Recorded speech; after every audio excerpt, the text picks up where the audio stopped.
Peptic ulcers are sores in the stomach or duodenum, often caused by Helicobacter pylori or NSAIDs.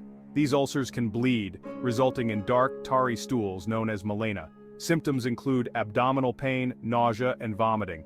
Treatment involves antibiotics and reducing stomach acid with medications. Lifestyle changes like avoiding NSAIDs and reducing stress can help manage ulcers. Early treatment can prevent complications like bleeding and perforation.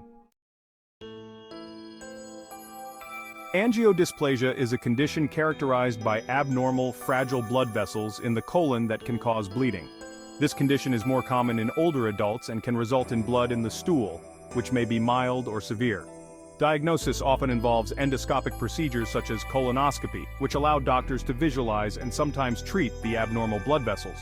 Treatment options include cauterization of the bleeding vessels during endoscopy, or more advanced procedures if necessary. If you notice recurring blood in your stool or have risk factors for angiodysplasia, such as advanced age, it's important to consult a healthcare provider. Early diagnosis and appropriate treatment can help manage symptoms and prevent complications.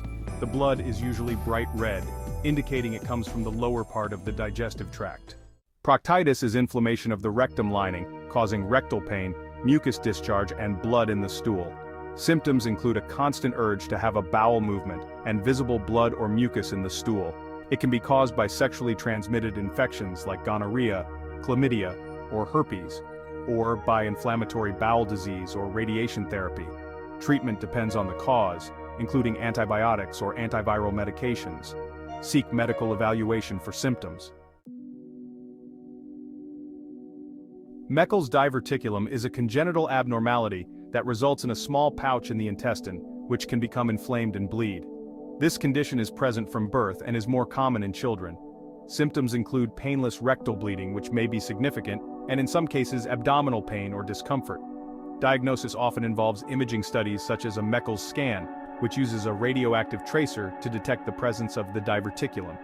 Treatment may involve surgical removal of the diverticulum, especially if it causes significant symptoms or complications. If you or your child experiences unexplained rectal bleeding, it's important to consult a healthcare provider for evaluation. Early diagnosis and treatment of Meckel's diverticulum can prevent complications and improve outcomes. Upper gastrointestinal bleeding refers to bleeding from the esophagus, stomach, or duodenum, which can cause dark, tarry stools known as melena. Common causes include esophageal varices, gastric ulcers, and gastritis. Symptoms include melena, abdominal pain, nausea, and vomiting. Diagnosis often involves endoscopic procedures such as esophagogastroduodenoscopy, which allows doctors to visualize the source of the bleeding and sometimes treat it during the procedure. Treatment depends on the underlying cause and the severity of the bleeding. It may involve medications to reduce stomach acid, endoscopic interventions to stop the bleeding, or surgery in severe cases. If you experience symptoms of upper GI bleeding, it's important to seek medical care promptly.